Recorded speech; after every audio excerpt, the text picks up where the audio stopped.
Hi everyone, this is Perry here with Math Together Canada, and today we're going to be going over question C3 from the 2025 COMC.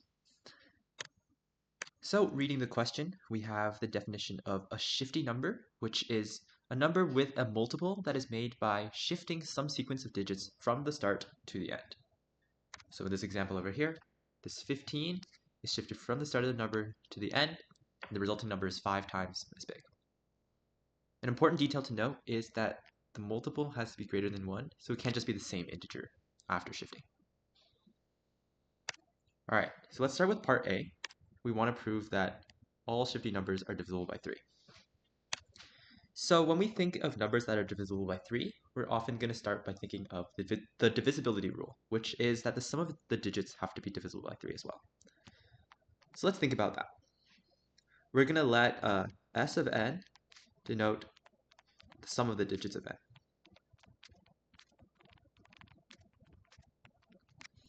And so what are some properties of S of n?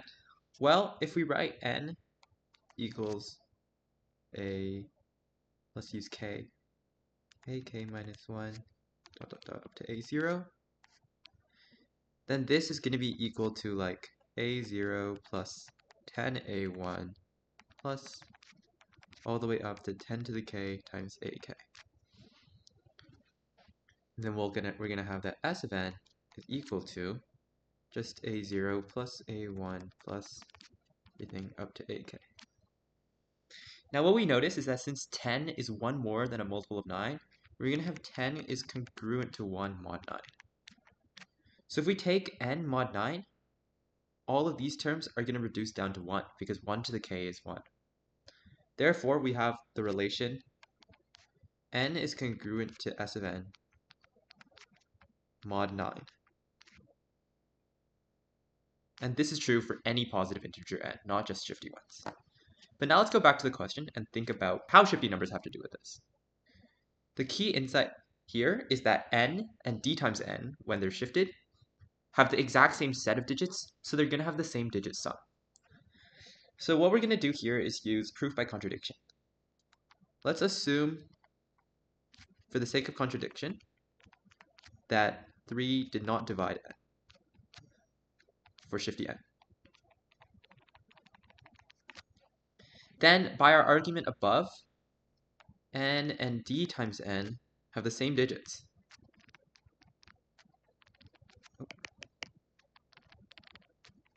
Therefore, they have the same digit sum as well.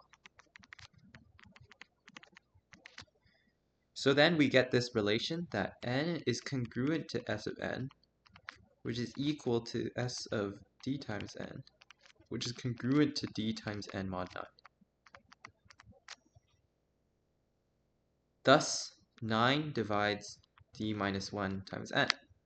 But we assume that 3 was not a divisor of n, so GCD of n and 9 is 1.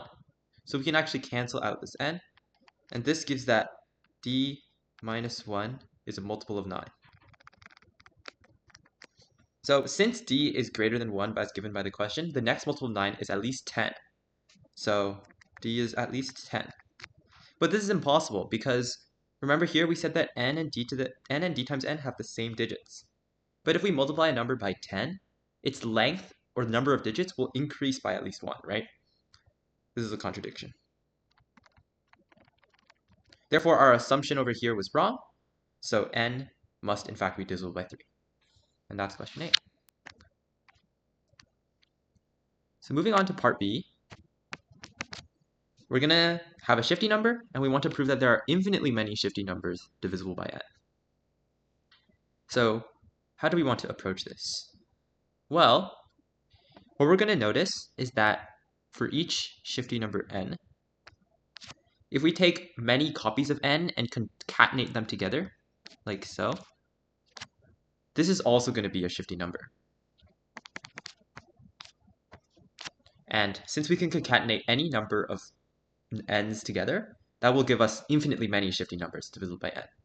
So what we need to prove we have to prove two things. We need to prove that each one of these is a shifty number, and then we're going to need to prove that each one of these is divisible by n.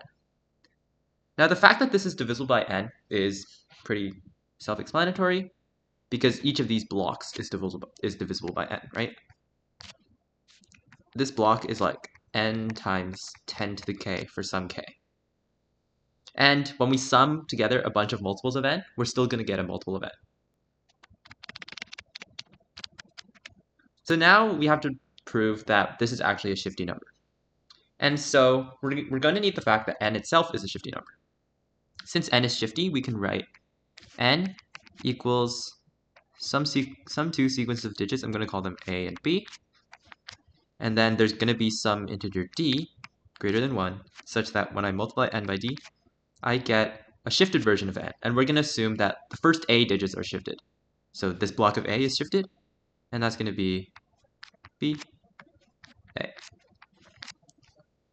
Now, when we multiply this number over here, I'm going to call this one capital X.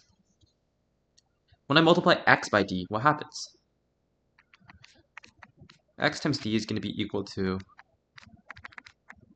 this thing times d. And since d is like less than 10, we can like distribute d into each of these blocks because d times n and n have the same length over here. So this is actually going to be equal to a bunch of copies of d times n concatenated together. But we know that d times n is equal to this BA structure, right? From over here. So what this is really just a bunch of BAs stuck together. And remember that x, as a bunch of n stuck together, x was equal to a bunch of ABs. Therefore, we note that this is shifty because it was like the a from the beginning got shifted all the way to the end. So x is actually shifty because x times d is a shift of x. And so that's everything we needed to prove, because for every single possible number of n's combined together, it's going to be a multiple of n and a shifty number. So we conclude that there are infinitely many shifty numbers divisible by n. Alright, finally, let's move on to part C. So we want to find all shifty numbers less than 10 to the 15, such that shifting only the first digit to the end produces a multiple of n not equal to n itself. So not equal to n itself gives us the condition d greater than 1. That's something to always keep in mind. And now we're shifting only the first digit. So let's write that out. Let's write n as, let's let the first digit be a, and all the digits after that we're going to write as x. We're going to assume that x has k digits. Then when we multiply this by d, we're going to shift the first digit to the end. So that's going to be equal to x and then a. Now since this has k digits, this sum is equal to a0, 0 plus x, which is equal to a times 10 to the k plus x. And then this one is going to be equal to 10x plus a. Now since we know this relation between these two numbers, one is d times the other, we can write this out as an equation. The equation we're going to get is d times a times 10 to the k plus x is equal to 10x plus a. Now we know that a is a single digit, right? So a is between 1 and 9. And x is going to be a positive integer with k digits. That means that x is less than or equal to a bunch of 9s stuck together, k9 stuck together, which is 10 to the k minus 1. So those are two things we're going to keep in mind. So now let's expand this equation and isolate for a. When you do this, you're going to get a is equal to x times 10 minus d over d times 10 to the k minus 1. Now, using this condition over here, x is less than or equal to 10 to the k minus 1, we're going to get that this is less than or equal to 10 to the k minus 1 times 10 minus d over d times 10 to the k minus 1.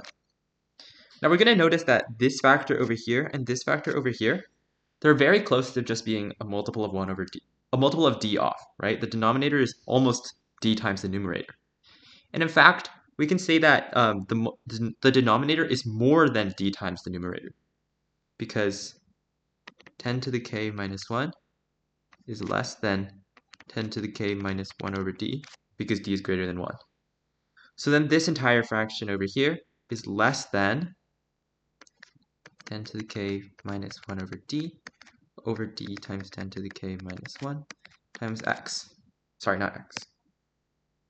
Times 10 minus d. And it turns out that this entire fraction over here is just 1 over d. So this thing is going to be equal to 10 minus d over d. So a is less than 10 minus d over d. When I expand this condition, I get ad plus d is less than 10. So d times a plus 1 is less than 10. Since d is greater than or equal to 2, this implies a is strictly less than 4. Because a is less than 10 over d minus 1, which is 5 minus 1, which is 4. Since a was at least 1, this implies a is equal to 1, 2, or 3. So now we have 3 cases to deal with. A equals 1, a equals 2, and a equals 3. Let's address each of these separately. Case 1, a equals 1. Now, in this equation over here,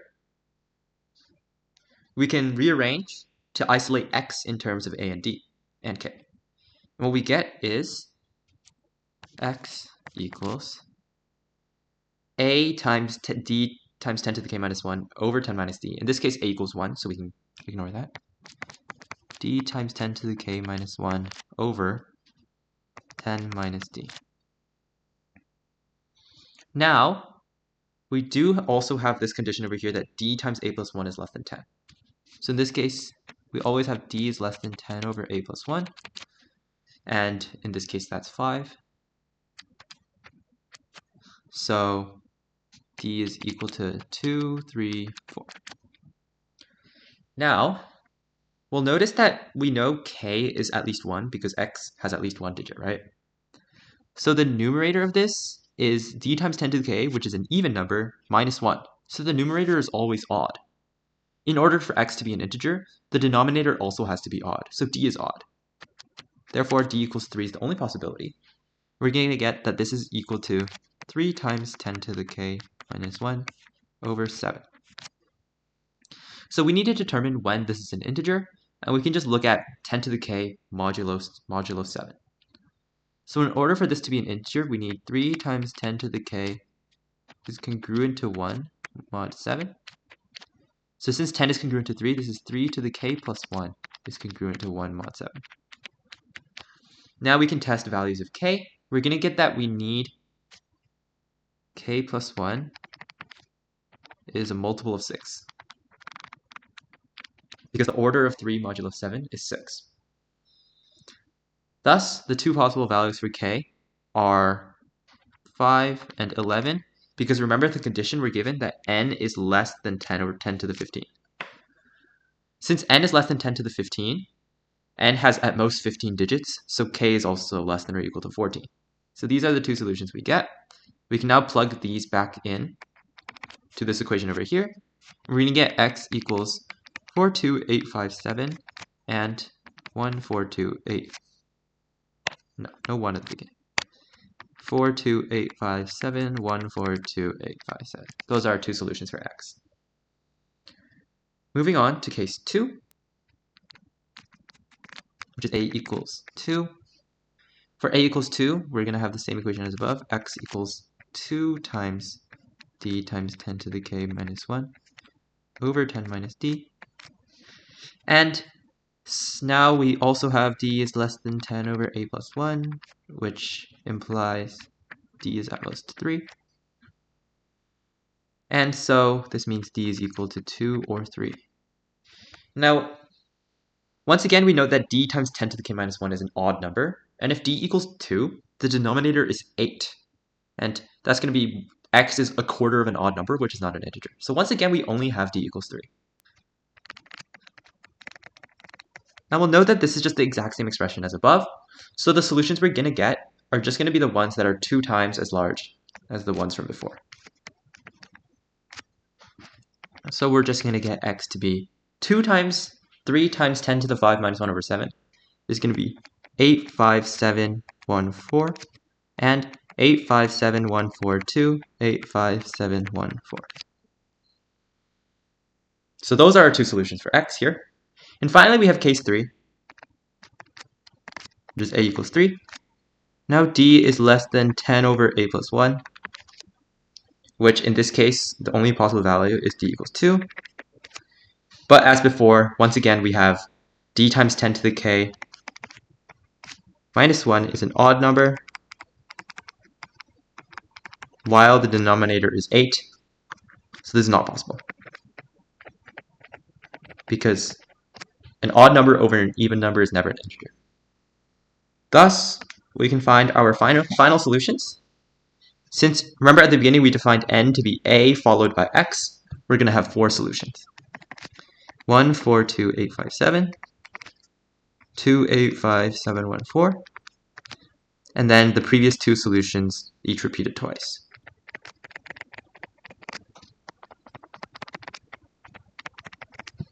And so those are our 4 final solutions. And there you have it. That's question C3 from the 2025 COMC.